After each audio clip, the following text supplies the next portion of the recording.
পিঠেটা 20 মিনিট হতে দেবো। পিঠে কমপ্লিট, এইবার নামানো হবে। কত সুন্দর পিঠেগুলো হয়ে গেছে, কি সুন্দর হয়ে গেছে, কারোর সাথে কারো জড়িয়ে নেই, কত সুন্দর পিঠেগুলো হয়ে গেছে। এখন নামিয়ে খেতে বসে গেছি। এইভাবে ছোলা গুড়ের মধ্যে ডুবিয়ে জাস্ট খেয়ে দেখি কেমন লাগছে।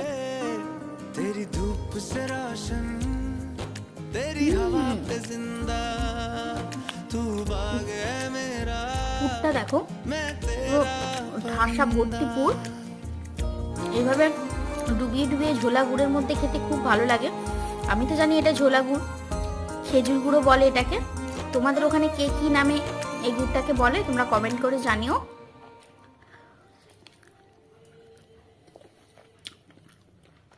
জাস্ট অ্যামেজিং, দারুণ লাগছে খেতে।